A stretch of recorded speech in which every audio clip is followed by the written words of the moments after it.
दोनों का historical background same है, इसलिए हम इन दो कमीशंस को साथ में पढ़ेंगे और इनके आर्टिकल भी सेम है, लगभग सेम है, तो हम इनको देखेंगे। सबसे पहले शेड्यूल कास्ट वर्ड जो है ये आपकी साइमन कमीशन की रिपोर्ट में यूज किया गया था, है ना। इससे पहले इनको exterior class, depressed class, untouchables ये सारा कहा जाता था। पहली बार शेड्यूल कास्ट वर्ड का यूज हुआ था आपकी साइमन कमीशन की रिपोर्ट में। और आपके ये ठक्कर बप्पा या जिनको भाऊ लोखंडे जिनका रियल नाम है, इन्होंने सबसे पहले आदिवासी वर्ड यूज किया था शेड्यूल ट्राइब के लिए। गांधी जी ने शेड्यूल कास्ट को ही हरिजन वर्ड कह के संबोधित किया था। हरिजन कह के क्यों संबोधित किया था? क्योंकि इनको अनटचेबल्स माना जाता था, इनके साथ डिस्क्रिमिनेशन बहुत होता था। तो सोसाइटी में इनका सोशल स्टेटस बढ़ाने के लिए इनको ऐसा टर्म दिया गया जो डिनोट करता है कि ये भगवान के जन है या फिर भगवान के लोग हैं। इससे इनका क्या सोशल स्टेटस थोड़ा सा बढ़ाने की कोशिश की थी, इनको मेन स्ट्रीम में लाने की कोशिश यहाँ पर की गई थी। ठीक, 26 जनवरी 1950 के बाद क्या पोजीशन रही है हम वो यहाँ पर देखेंगे। आर्टिकल 338 जब कॉन्स्टिट्यूशन में इंक्लूड किया गया तो उसमें एक मेंशन किया गया कि there shall be a office of president shall appoint a officer for SC and ST। तो यहाँ पे एक ऑफिसर की बात की गई थी, स्पेशल ऑफिसर थे ये। इनका काम क्या था? इनका काम था SC एंड ST की कंडीशन को एनालाइज करना, रिकमेंडेशंस देना, है ना, उनके साथ क्या दिक्कत है वो गवर्नमेंट को सजेस्ट करना, रिफॉर्म सजेस्ट करना।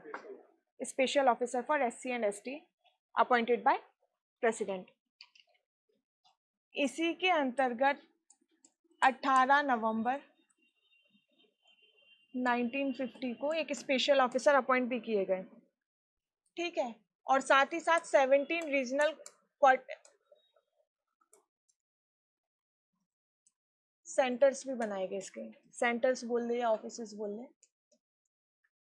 To implement this article 338। Regional centre या फिर हम ऑफिसेस बोल लें, तो ये यहाँ पर बनाए गए थे इस आर्टिकल को इम्प्लीमेंट करने के लिए। अच्छा, ये जो है आपका ये पार्ट 16 के अंदर आता है, सॉरी हाँ, आर्टिकल 338 एंड पार्ट 16 जो है ये आपके पार्ट 16 का पार्ट है। 21 जुलाई 1978 को एक रिजोल्यूशन पास किया, किसने किया? होम मिनिस्ट्री ने किया, to make multi member commission for SC and ST।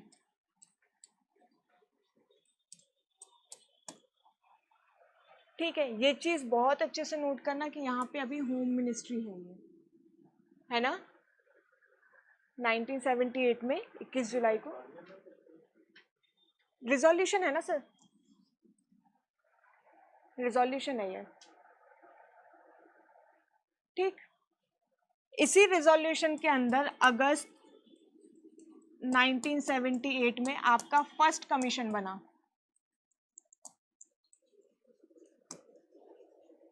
एक और चीज इसमें नोट करने वाली है कि कहीं पर भी नेशनल कमीशन नहीं लिखा, इसलिए सिर्फ ये commission for SC and ST, national commission नहीं है। इसमें आपके पहले थे भोला पासवान शास्त्री,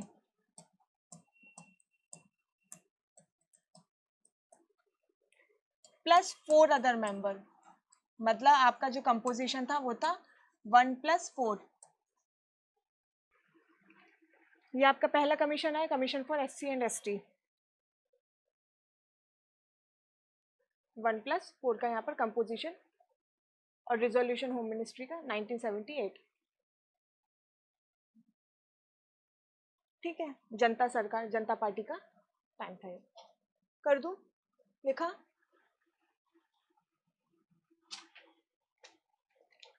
कभी वो ये पूछे कि commission for SC and ST के पहले कौन थे, तो हम इनको डालेंगे। अगर नेशनल कमीशन फॉर SC का पूछते हैं तो अलग डालेंगे, नेशनल कमीशन फॉर ST का पूछते हैं तो अलग डालेंगे, है ना। और अगर कभी national commission for SC and ST का पूछते हैं तो अलग डालेंगे। ये चीज याद रखना, कंफ्यूज नहीं होना। सेपरेट नहीं किया था अभी तक।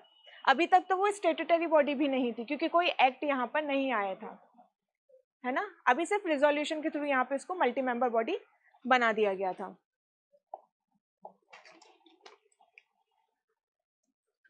एक सितंबर 1987 रीनेम किया था इसको as national commission for SC and ST। इसका रिजोल्यूशन आया था मिनिस्ट्री ऑफ सोशल वेलफेयर। मतलब अब तक आपका जो national SC and ST commission था वो अब इनके अंतर्गत आ गया था। होम मिनिस्ट्री से उसको हटाकर यहाँ शिफ्ट कर दिया गया था, है ना, मिनिस्ट्री ऑफ सोशल वेलफेयर में 1987 के टाइम पर। ठीक, कंफ्यूज नहीं होना है। 78 वाले में होम मिनिस्ट्री के अंदर था, वहाँ पे मल्टी मेंबर कमीशन बनाया था, commission for SC and ST। 87 में national commission for SC ST आपके मिनिस्ट्री ऑफ सोशल वेलफेयर के अंतर्गत। 12 मार्च 1992 को under 65th constitution amendment act 1990 के थ्रू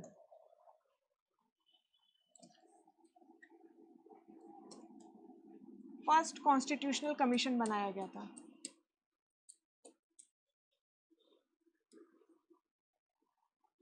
दैट मीन्स आर्टिकल 338 में चेंज किया गया था और उसको national commission for SC and ST constitution में इंसर्ट किया गया था, है ना। 3 बार चेंज हो रहा है। ऑफिसर से बना आपका मल्टी मेंबर से बना नेशनल कमीशन के बाद बना आपका कॉन्स्टिट्यूशनल नेशनल कमीशन।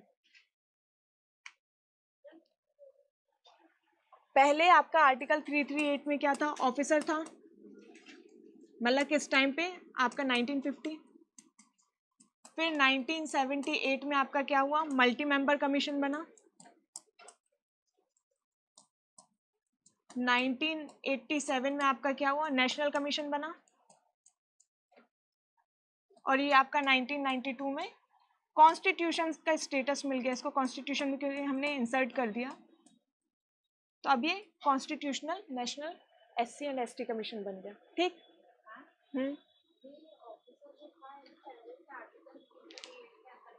हाँ हाँ, कॉन्स्टिट्यूशन में है ना, मैं कमीशन की बात कर रही हूँ मैं, कि अभी तक जो कमीशन है ना मल्टी मेंबर कमीशन, ये रिजोल्यूशन आए थे। ठीक है, रिजोल्यूशन और कॉन्स्टिट्यूशन में अमेंडमेंट करने में अंतर है। रिजोल्यूशन आपका एग्जीक्यूटिव लेकर आता है, इसका मतलब ये नहीं कि आपका कॉन्स्टिट्यूशन में भी चेंज हुआ होगा। स्पेशल ऑफिसर कॉन्स्टिट्यूशन में देकर रखा है, कॉन्स्टिट्यूशन में है। वो वाली बॉडी डिसॉल्व नहीं हुई है ना, इसको फिर बाद में चेंज किया गया कॉन्स्टिट्यूशन में। स्पेशल ऑफिसर है, कॉन्स्टिट्यूशनल बॉडी थी अपने पास, क्योंकि ऑलरेडी हमारे पास कमीशन है तो हम ऑफिसर को क्यों अपॉइंट करेंगे, है ना। ये रिजोल्यूशन लाके चेंज किया गया। ये आपका 65th कॉन्स्टिट्यूशनल अमेंडमेंट एक्ट के बाद उसमें फिर कॉन्स्टिट्यूशन में चेंज किया गया था। कॉन्स्टिट्यूशन में तब तक स्पेशल ऑफिसर का मेंशन था, वहां पर चेंज नहीं किया गया था। नहीं, कॉन्स्टिट्यूशनल, देखो एक बार, यहाँ ऑफिसर था, इस ऑफिसर को रिजोल्यूशन लाकर यहाँ पर होम मिनिस्ट्री ने क्या किया, बोला कि अब हम एक मल्टी मेंबर कमीशन बनाएंगे, है ना, मल्टी मेंबर कमीशन बनाएंगे। तो यहाँ पर मल्टी मेंबर कमीशन बना, यहाँ पर मिनिस्ट्री ऑफ सोशल वेलफेयर एक रिजोल्यूशन लेकर आई।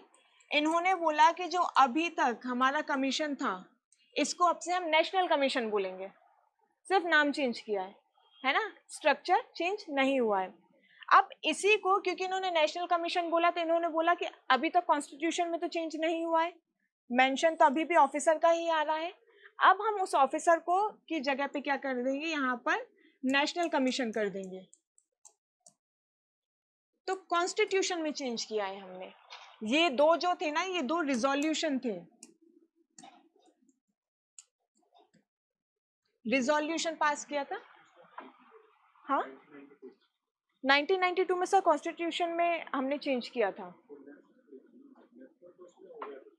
नेशनल हो गया था। मैं ये बोल रही हूँ कि कॉन्स्टिट्यूशन में ये ऑफिसर की जगह जो है ना, स्पेशल ऑफिसर की जगह यहाँ मेंशन कर दिया कि अब national commission for SC and ST होगा। हाँ, यहाँ पर जो है ऑफिसर आपका हटा दिया गया है। आप अभी भी आर्टिकल 338 खोलोगे ना तो वहाँ पर लिखा होगा there shall be a national commission for SC. 338 में 338A में लिखा है there shall be a national commission for ST, है ना। वो अपन आगे अमेंडमेंट में देखेंगे। इस टाइम तक यहाँ पे क्या कर दिया था, national commission for SC and ST बना दिया गया था। अभी तक साथ में है दोनों कमीशन। आया समझ में? इन दो में कॉन्स्टिट्यूशन में चेंज नहीं हुआ था, इसमें लाकर हमने चेंज किया है कॉन्स्टिट्यूशन में, है ना। तो इसका जो मेंशन था इसको हटा के हमने क्या कर दिया, यहाँ कर दिया है। ठीक, कोई दिक्कत नहीं? आया समझ में? ठीक है, और दिक्कत तो बता, अपन फिर और उसको थोड़ा सा सिंप्लीफाई कर लेंगे, है ना। ये रिजोल्यूशन थे, ये ऑलरेडी मेंशन था कॉन्स्टिट्यूशन में, ओरिजिनल कॉन्स्टिट्यूशन में, और ये हमने यहाँ पर 1992 में कॉन्स्टिट्यूशन में चेंज किया है। ऑफिसर को हटा के हमने कमीशन को यहाँ पर इंसर्ट कर दिया है ना। ठीक, अब आपका जो 65th अमेंडमेंट हुआ था, इससे क्या चेंज हुआ? इससे चेंज हुआ कि आपका 1+1+5 का कंपोजिशन हो गया यहाँ पर। ठीक है, 1+1+5 मतलब 1 मतलब आपका ये एक तो चेयरमैन होगा, एक वाइस चेयरमैन होगा, और ये 5 आपके मेंबर होंगे। मतलब टोटल कितने? 7, है ना। ये आपका मेंशन किया था कि इतने जो है मेंबर्स होंगे। अब इसके बाद हम कमीशन के मेंबर्स की देखेंगे, लिस्ट देखेंगे कि अब तक आपके जो है लगभग 5 कमीशन बन चुके थे 2004 के अमेंडमेंट के पहले, है ना। वो कौन से ऑफिसर्स थे? वो थे national commission for SC and ST, है ना, क्योंकि अभी तक तो साथ चल रहे हैं, अभी तक तो अलग हमने नहीं किया है। ठीक है, पहला कमीशन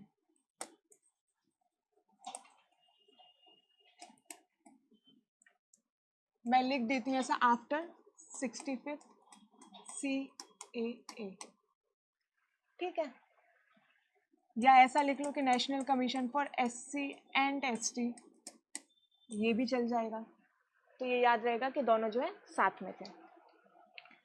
इसमें पहले थे आपके रामधान, ये 1992 की बात है। इन सब का टेन्योर जो है अलग अलग करके रखा है, मतलब 3-3 साल का था, किसी का 4 साल, किसी का 5 साल, ऐसे अलग अलग टाइम के लिए पोजीशन उन्होंने ली है।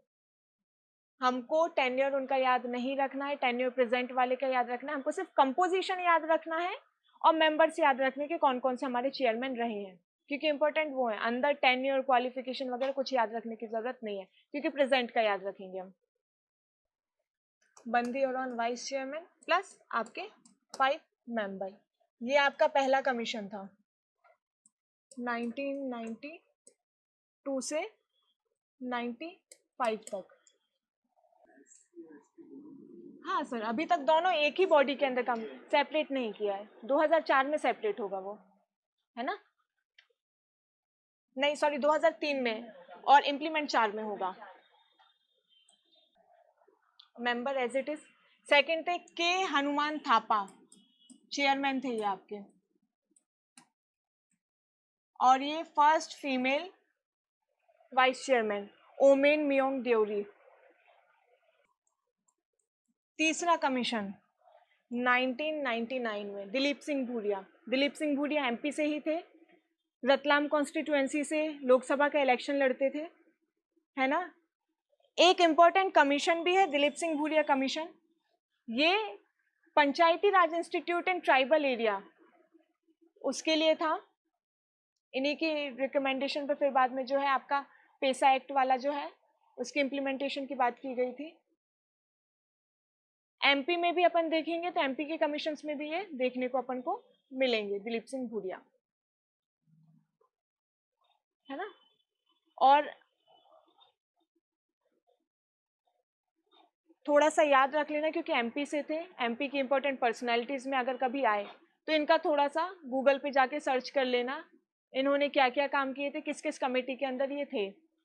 मैं कमेटी की बता भी दूंगी कि इन्होंने शायद तेंदु पत्ता वाला और एक दो कमेटीज में और थे, तो मैं बता दूंगी इनका किस किस कमेटी में थे कल पूरा। तो इनका थोड़ा सा देख लेना एमपी के इंपॉर्टेंट पर्सनैलिटीज में। ठीक है, ये 3 कमीशन हो चुके हैं अपने। लास्ट कमीशन जो था आपका 4th, इसी टाइम पे आपका बाइफरकेट होता है, तो इस समय पे थे चेयरमैन विजय, नहीं है विजय है ये आपका last national commission for SC and ST थे। 89th कॉन्स्टिट्यूशनल अमेंडमेंट एक्ट 2023, इसने क्या किया है, इसने national commission for SC and ST को बाइफरकेट कर दिया गया।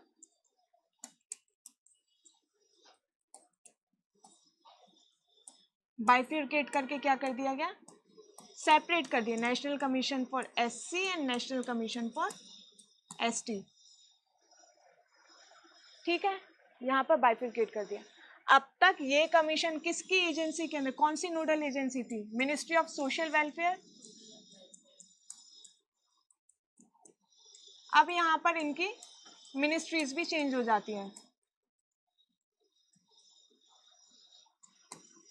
Ministry of social welfare and empowerment as it is रहेगी, नेशनल कमीशन फॉर एससी की। इसकी चेंज हो जाएगी, इसकी कौन सी आएगी, मिनिस्ट्री ऑफ ट्राइबल अफेयर। इसी के थ्रू एक आर्टिकल जोड़ा गया, आर्टिकल 338A, जिसमें क्या बात कही गई है कि there shall be a commission for, national commission for ST, है ना, यहाँ पर ये बात कही गई है। ये जो है अमेंडमेंट, ये आपका WEF मतलब विद इफेक्ट फ्रॉम 19 फरवरी से आया था, मतलब ये जो है ये इम्प्लीमेंट हुआ था आपका 19 फरवरी 2004 में, है ना। अगर डेट ऑफ एस्टेब्लिशमेंट पूछी जाती है तो फिर हम 19 फरवरी 2024 ही लिखेंगे, क्योंकि एग्जिस्टिंग हमारे जो नेशनल कमीशंस हैं वो 19 फरवरी 2004 में ही एग्जिस्टेंस में आए थे। दोनों के हेडक्वार्टर दिल्ली, है ना, ये मैं बता रही हूँ आपको। ये जो रूल्स है ना, ये रूल्स आए थे कि आपकी बॉडी के कैसे गवर्न होगा, टर्म वगैरह, कंडीशंस वगैरह, इन रूल के हिसाब से नेशनल कमीशन फॉर एससी के अलग आए थे, नेशनल कमीशन फॉर एसटी के अलग आए थे। इन रूल्स के हिसाब से वो काम करते हैं। बनने के ठीक एक दिन बाद इनके रूल्स जारी कर दिए गए थे और उसी के अनुसार ये काम अब करते हैं, national commission for SC, national commission for ST. ये वही रूल्स हैं जो अपन पढ़ते हैं कि प्रेसिडेंट में अपॉइंट या प्रेसिडेंट माइट डू समथिंग और दैट बाय रूल। तो ये जो है ये वो रूल्स है, नेशनल कमीशन फॉर एससी के रूल अलग है, नेशनल कमीशन फॉर एसटी के रूल्स अलग है ना, पर दोनों के इम्प्लीमेंट एक ही दिन हुए हैं। ठीक, तो ये रूल्स की डेट है कि इस दिन ये रूल्स यहाँ पर आए थे। ऐसा चार्ट बना लेना, थोड़ा सा इजी रहेगा।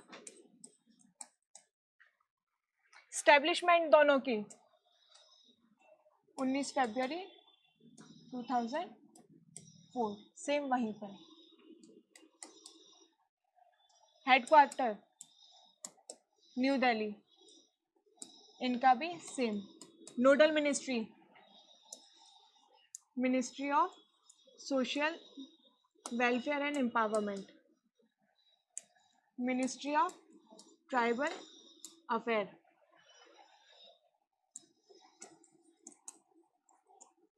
Article 338 national commission for SC, article 338A national commission for ST. ठीक, अब यहाँ पर हम थोड़ा सा आर्टिकल्स को हम यहाँ पे क्लैरिफाई करने की कोशिश करेंगे। आर्टिकल 338 और आर्टिकल 338। ठीक, पहले में तो बोला है कि national SC and ST commission होना चाहिए। 338 के 1 में बोला गया है कि कॉन्स्टिट्यूट करेंगे नेशनल कमीशन फॉर SC, और इसी के भी सेम के 1 में बोला गया है कि यहाँ पर हम कॉन्स्टिट्यूएंट करेंगे। जो मैं यहाँ लिखूं एज इट इज यहाँ लिख लेना, सिर्फ 338 ए के बाद आपका नंबर चेंज कर करके। ठीक, सीक्वेंस दोनों का सेम है ना।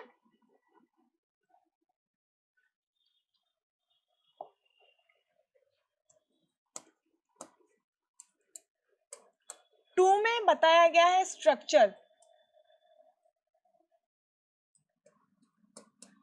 Tenure and condition of service.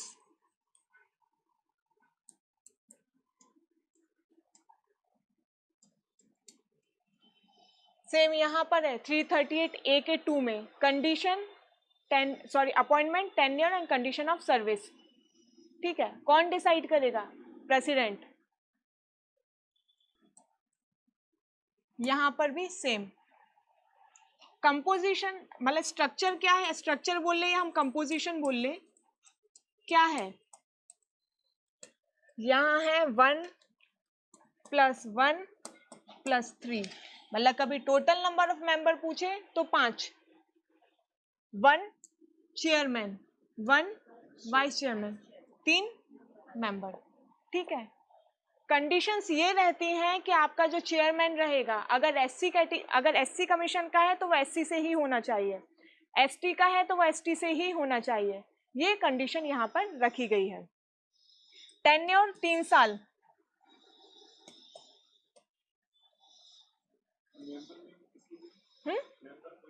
Member कोई भी होगा, लेकिन सर दोनों के अलग अलग है, तो वो मैं आपके स्ट्रक्चर जो है अलग से थोड़ा सा पढ़ाऊंगी तो तब बता दूंगी कि दोनों में। हाँ वही, मैं उसका थोड़ा सा चेंज है, SC का अलग है, ST का अलग है, तो मैं थोड़ा सा आपको ये सारे आर्टिकल हो जाए उसके बाद कंपोजिशन में अलग से बताऊंगी, है ना। कंडीशन ऑफ सर्विस में कोई भी पर्सन ऑफिस को सिर्फ 2 बार अपॉइंट हो सकता है, मैक्सिमम 2 टाइम्स, है ना। उससे हाँ, मैक्सिमम 2 टाइम आप जो है एक ऑफिस में अपॉइंट हो सकते हैं, इसके बाद अपॉइंटमेंट नहीं होगा आपका। या फिर एलिजिबल, अपन ये कह सकते हैं eligible for office only once, क्योंकि ऑलरेडी एक बार वो एलिजिबल हैं, या री एलिजिबल बोल दो आप। ठीक है, तो ये आपका यहाँ पर टेन्योर हो गया।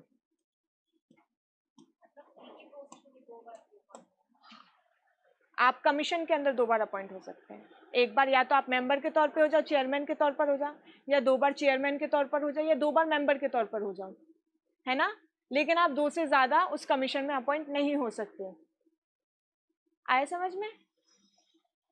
मतलब वो ऐसा नहीं है कि आप मतलब चेयरमैन 2 बार हो जाओ फिर 1 बार मेंबर हो जाओ, नहीं, 2 बार या तो मेंबर ही हो जाओ, 2 बार या तो फिर चेयरमैन ही हो जाओ, उससे ज्यादा आप अपॉइंटमेंट नहीं होगा। दोनों में सेम कंडीशन है।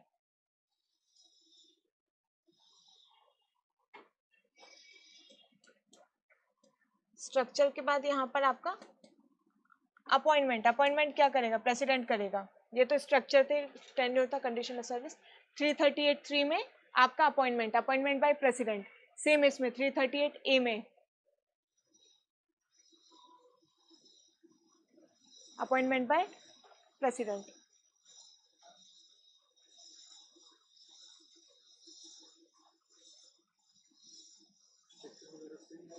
स्ट्रक्चर दोनों का सेम है, जहां पर चेंज होगा मैं बता दूंगी। मैंने बोला आपको कि एग्जैक्ट जैसा आप यहाँ लिख रहे हैं एग्जैक्ट वैसे का वैसा वहां लिख लीजिए। बस डिफरेंस क्या आएगा कि आर्टिकल 338(a) है वो, बाकी सारा का सारा सेम है, क्योंकि साथ में ही दोनों कमीशंस बनाए गए हैं, काम भी लगभग दोनों का सेम है, तो स्ट्रक्चर भी लगभग दोनों का सेम ही रखा गया है। टेन्योर भी दोनों का 3-3 साल है ना। चलो आगे बढ़े।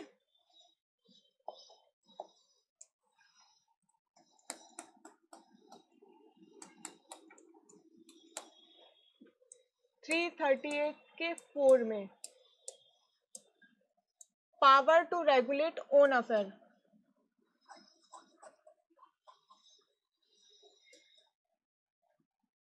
इसका मतलब क्या है, कमीशन कैसे काम करेगा ये national commission for SC and ST खुद डिसाइड करेगा। उनके वर्किंग कंडीशंस क्या होंगे, किस तरीके से बाकी के एम्प्लॉय काम करेंगे कमीशन के अंदर, कैसे मीटिंग होगी, ये सारा का सारा, कितनी बार मीटिंग होगी साल में, ये सब कौन डिसाइड करेगा, कमीशन खुद ही डिसाइड करेगा। तो power to regulate own affair, same चीज वहां पर 338A में 4 में ये चीज देकर रखी है। 338 के 5 में और 338 के 5 में ड्यूटीज एंड फंक्शंस बताए गए हैं कि कमीशन की क्या ड्यूटी रहेगी। और 338 के 5 के सब क्लॉज में डी में बताया गया है कि ये रिपोर्ट देंगे प्रेसिडेंट को, ये इनका फंक्शन है। और उस फंक्शन के अंदर इन्होंने बताया कि आपका फंक्शन, ये आपकी ड्यूटी है कि आप अपनी रिपोर्ट किसको देंगे, टाइम टू टाइम प्रेसिडेंट को देंगे। सेम चीज यहां पर है 338A के 5 में और 338A के 5D में, ये आपकी ड्यूटी है। ठीक है, इसमें एक चीज इंपॉर्टेंट आती है कि आपका जो आर्टिकल 341 है और यहां पर आर्टिकल 342 है, इसमें नई एंट्री हो सकती है। इसमें किसकी, शेड्यूल कास्ट की। ये चाहें तो प्रेसिडेंट को रिकमेंड कर सकते हैं कि आप सर्टेन कास्ट को, national commission for SC and ST, sorry national commission for SC recommend करेगी प्रेसिडेंट को कि आप इस कास्ट की एंट्री आर्टिकल 341 के अंदर कर दीजिए। 341 के अंदर क्या दिया गया है, शेड्यूल कास्ट के बारे में बताया गया है ना। 342 में आप ट्राइबल्स जो हैं, आप सर्टेन ट्राइब की एंट्री की बात करते हैं। नेशनल कमीशन फॉर ST किसको रिकमेंड करेगी, प्रेसिडेंट को रिकमेंड करेगी कि आप फलाना ट्राइब को अंडर आर्टिकल 342 में एंट्री दीजिए। इससे क्या होगा, उसको schedule caste and schedule tribe का दर्जा मिल जाता है ना। ये इनके फंक्शन के अंदर आता है।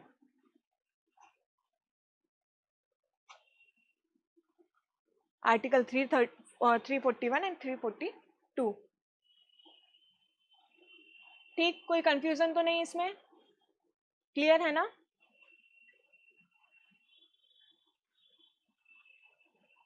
New caste and new tribe की एंट्री की बात की गई कि ये रिकमेंड करते हैं, प्रेसिडेंट के ऊपर है करना है या नहीं करना है, लेकिन ये रिकमेंड करते हैं। प्रेसिडेंट को जो रिपोर्ट दी है, अब वो प्रेसिडेंट क्या करेंगे, पार्लियामेंट में प्लेस करेंगे। और अगर किसी स्टेट से रिलेटेड है तो प्रेसिडेंट उसको किसको पास कर देंगे, कंसर्न स्टेट के गवर्नर को।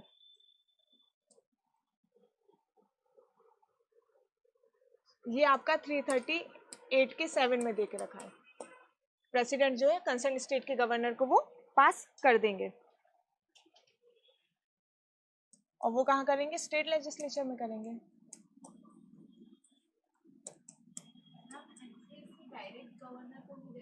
नहीं, इन्होंने प्रेसिडेंट को दे दिया ना, इनका पावर प्रेसिडेंट के पास है, इन्होंने प्रेसिडेंट को दे दिया 5D में।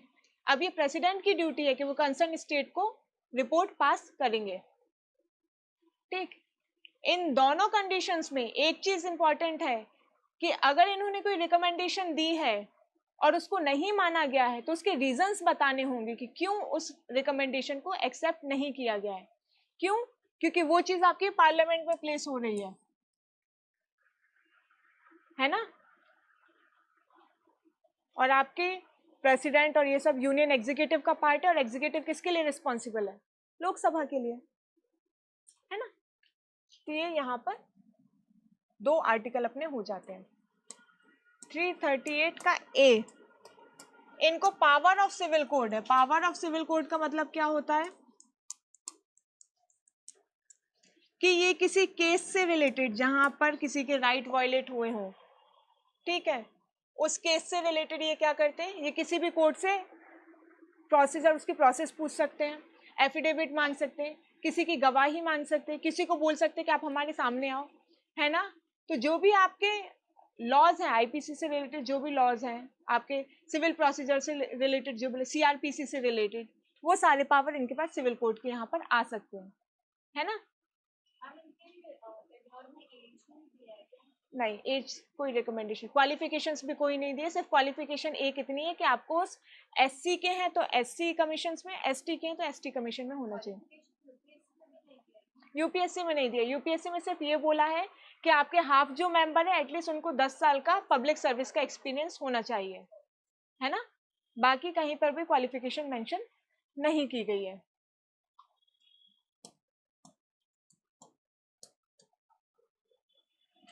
Union government and state government to consult, यहां पर नेशनल एससी कमीशन, यहां पर national commission for ST, while formulating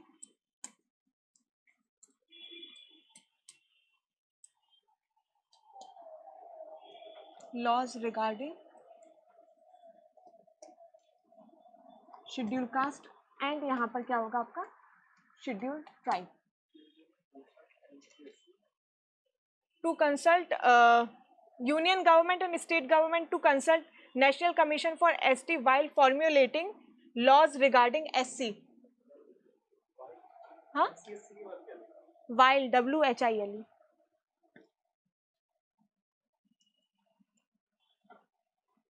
while formulating laws या पॉलिसी भी आप लिख सकते हो रिगार्डिंग एससी और वहां पर रिगार्डिंग एसटी, है ना।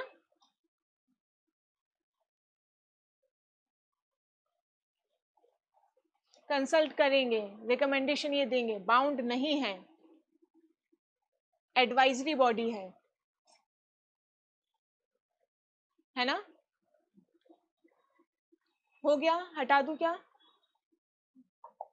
एक लास्ट आता है लेकिन ये सिर्फ नेशनल एससी कमीशन में ही आता है जो आपका है 338(10),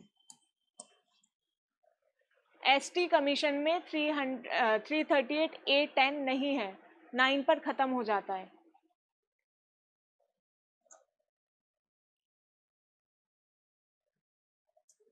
national SC commission will work for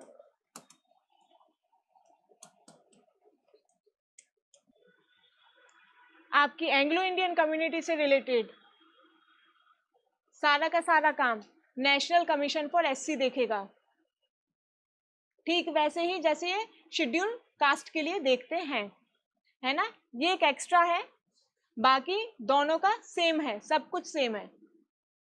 वहां पर सिर्फ एक आर्टिकल बदल जाता है आपका 341 एंड 342, बाकी पूरा का पूरा यहाँ है।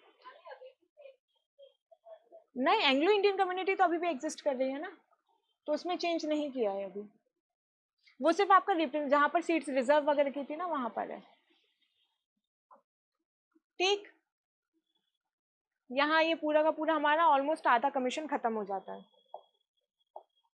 एक और चीज एससी एंड एसटी कमीशन में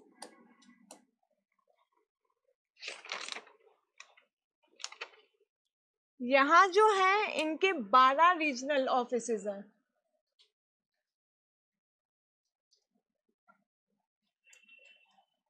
यहाँ इनके सिर्फ 6 ही ऑफिसेज हैं, इसलिए इन 6 के नाम याद रख लेना, जिनमें से एक तो आपका भोपाल में ही है, रांची झारखंड, शिलोंग मेघालय, हाँ नहीं एसटी में नहीं है, नहीं एसटी में नहीं होगा ये, क्योंकि सिर्फ वो काम national commission for schedule caste को दिया गया है ना। 9 वाला तो है, 9 तक तो आपके पूरे के पूरे सेम है, मैंने अलग से इसलिए उसको लिखा था कि वो सिर्फ एससी के लिए है, एसटी में वो नहीं आएगा। भुवनेश्वर उड़ीसा, रायपुर छत्तीसगढ़,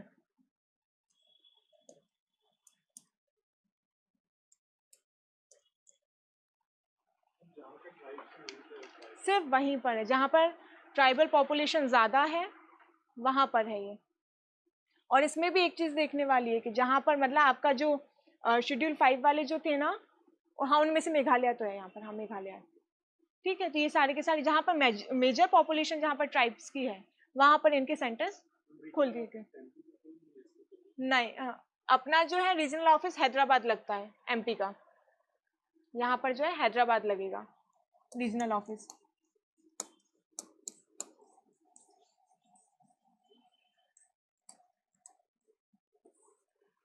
ठीक, रिजाइन प्रेसिडेंट को करते हैं ये, है ना, जो रूल्स बने हैं उनके अकॉर्डिंग। 2004 में जो रूल बने हैं 20 फरवरी को, उसके अकॉर्डिंग ये प्रेसिडेंट को रिजाइन करेंगे। हाँ, जयपुर राजस्थान।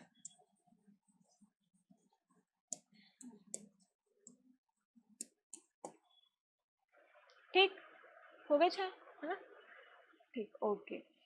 अब यहाँ पर जो आपके रूल्स बने हैं जो 20 फरवरी 2004 में आए थे, उनके अकॉर्डिंग रिजाइन, रिमूवल प्रेसिडेंट करेंगे।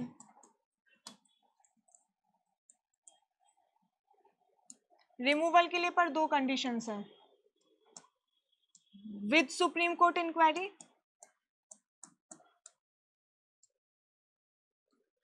Without supreme court inquiry.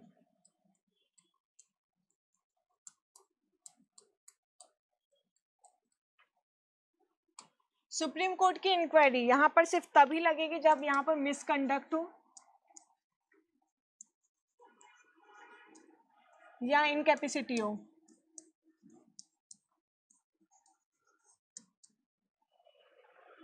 Misconduct या तो सॉरी मिसकंडक्ट या फिर प्रूवन मिसबिहेवियर जिसको अपन कहते हैं वो हो, या तो फिर इनकैपेसिटी हो। विदाउट सुप्रीम कोर्ट की इंक्वायरी के क्या लगेगा कि या तो वो पागल हो गए हो, अनसाउंड माइंड के हो, या तो फिर इंसॉल्वेंट उनको घोषित कर दिया हो, दिवालिया हो गए हो,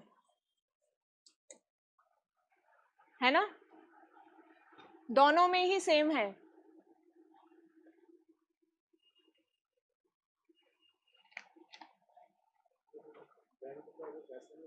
पैसे ना दे पा रहे हो, दिवालिया घोषित हो गए हो, या थोड़े से अगर हम बोले तो अनसाउंड माइंड के हो तो फिर ये जाता है। मान लीजिए कोई बीमारी के पार्किंसन हो गया, अल्जाइमर हो गया, डिमेंशिया हो गया, तो ऐसी कंडीशंस में उनको हटा सकते हैं। दोनों के लिए सेम। किसका?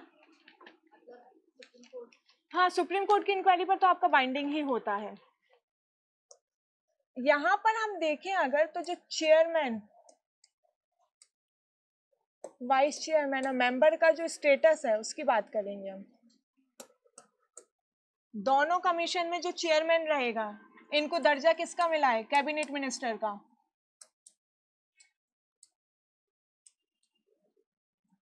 इनको मिनिस्टर ऑफ स्टेट का।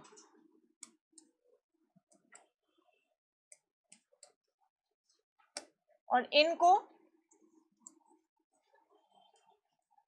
सेक्रेटरी ऑफ यूनियन का। लेकिन सैलरी किसके इक्विवेलेंट ड्रॉ करते हैं ये? नहीं, secretary of union. Salary allowances equivalent to secretary of union के बराबर ड्रॉ करेंगे। हाँ, सैलरी, ये सिर्फ सैलरी की बात कर रही हूँ मैं, सैलरी एंड अलाउंसेस।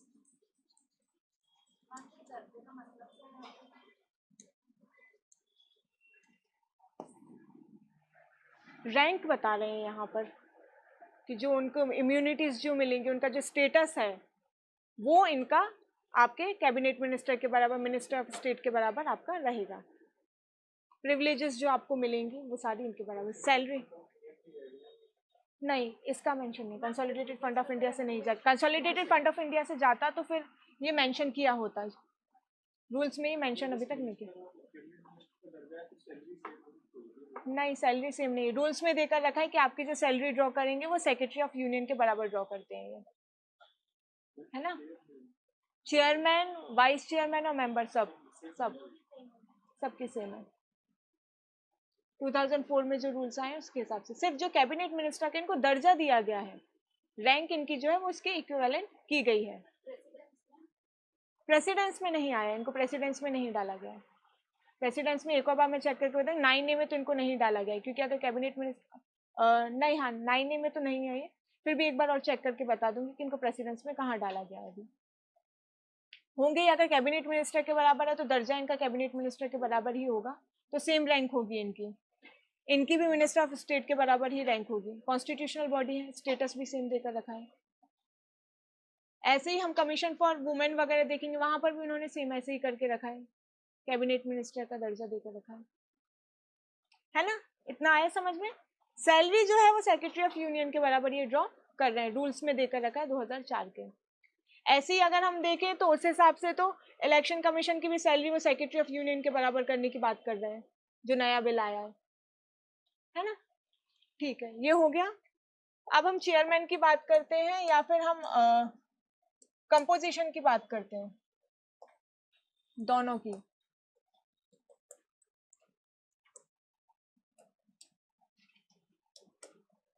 मेंबर दोनों होने चाहिए एससी एंड एसटी के रिस्पेक्टिवली क्यों लिख रही हूँ, क्योंकि अगर एससी का है तो एससी का मेंबर होना चाहिए, एसटी का है तो एसटी का मेंबर होना चाहिए, plus social and political activist होना चाहिए, या तो वो कोई पॉलिटिकल लीडर हो या फिर कोई सोशल रिफॉर्मर हो। तो एक कंडीशन ये है, सोशियो पॉलिटिकल एक्टिविस्ट, ठीक है। ये दो कंडीशन इनके लिए हैं, सिर्फ यही दो क्वालिफिकेशन की यहाँ पर बात की गई है। नेक्स्ट, आपको उस कैटेगरी में से होना चाहिए। मान लीजिए कोई भील ट्राइब से है ना, तो वो एलिजिबल है इसका मेंबर बनने का। ये नहीं, ये चेयरमैन की बात हो रही है कि आपको चेयरमैन, वो वैसा मेंबर नहीं हो रहा, वो मेंबर बोल रहे हैं आपका कि आपको कम्युनिटी से बिलोंग करना चाहिए, है ना। इसकी बात नहीं है कि आप नेशनल एससी कमीशन से या एसटी कमीशन, आपको उस कम्युनिटी का मेंबर होना चाहिए, ठीक।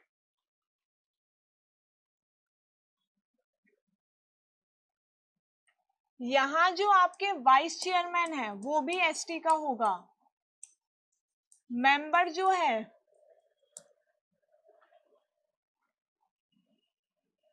वो दो मेंबर जो है यहाँ पे आपके एसटी के होने चाहिए। ये एसटी में बात की गई है, आपका वाइस चेयरमैन भी एसटी का होगा और आपके जो मेंबर हैं, दो मेंबर एसटी के होने चाहिए।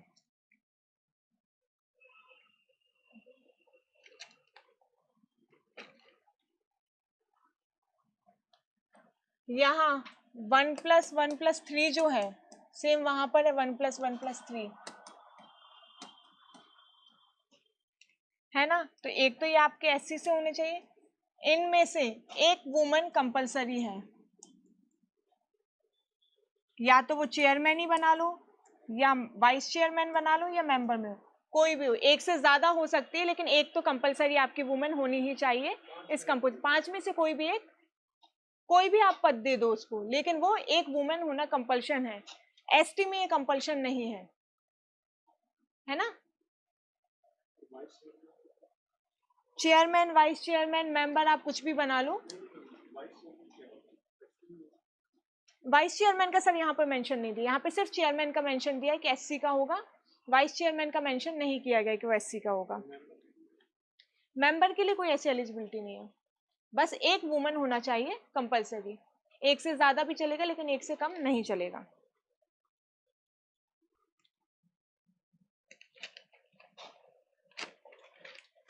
हो गया, ये आया समझ में। इसमें चेयरमैन तो आपका एससी का होगा, ठीक है। जो आपके पूरे 5 टोटल मेंबर है 1+1+3, इनमें से एक का वुमेन होना कंपलसरी है, मतलब कभी भी कमीशन बनाओ एक औरत वहां पे होनी कंपलसरी है ना, वुमेन का रिप्रेजेंटेशन शो करने के लिए। इसमें क्या है, इसमें ऐसा कोई कंपल्शन नहीं दिया है कि आपकी वुमेन होनी चाहिए, लेकिन इसमें ये बोला है कि आपका चेयरमैन वाइस चेयरमैन दोनों तो एसटी के होंगे, साथ में 2 मेंबर और एसटी के होने चाहिए, है ना।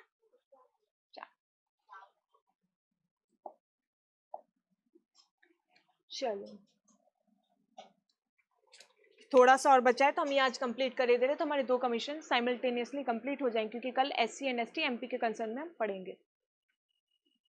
आपका 2004 में जब एक कमीशन बना तो उसके पहले चेयरमैन थे, पहले चेयरमैन फॉर एससी, पहले चेयरमैन फॉर एसटी, ये थे आपके सूरज भान। वाइस चेयरमैन थे फकीर भाई वाघेला।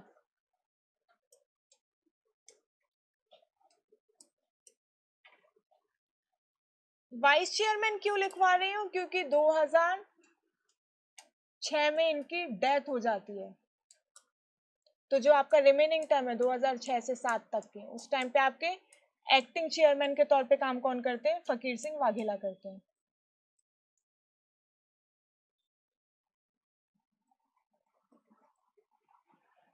ठीक, फकीर सिंह वाघेला, हाँ फकीर भाई वाघेला, सॉरी फकीर भाई वाघेला है वो।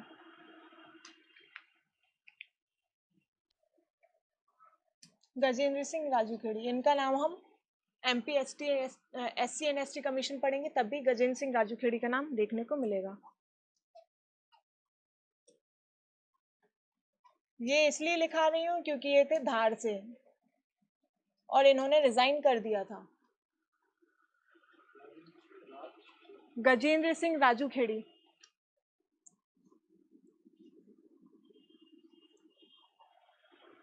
धार से थे ये, है ना। सेकंड कमीशन, सेकंड कमीशन 2007 में आया आपका, इसमें थे आपके बूटा सिंह,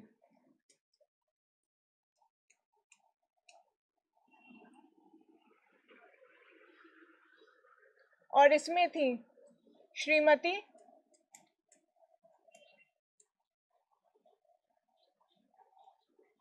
उर्मिला सिंह, ये पहली महिला अध्यक्ष थी एसटी में, है ना, एसटी में आ चुकी है, एससी में नहीं आई।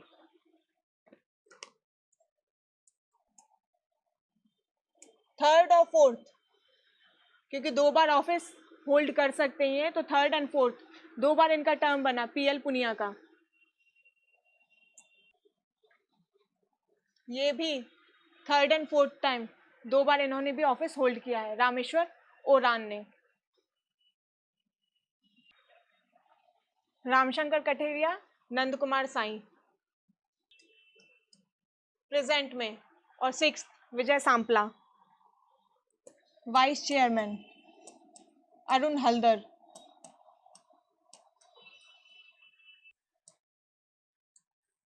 एक मेंबर की यहाँ पर अभी भी कमी है,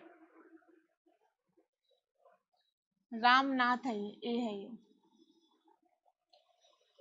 विजय Sampla, vice chairman Arun Haldar, member Subhash Ramnath Pardhi और डॉक्टर अंजू बाला। एक वुमन कंपलसरी थी तो एक वुमन यहाँ पर है। 6th नंबर के थे हर्ष चौहान, चेयरमैन थे ये।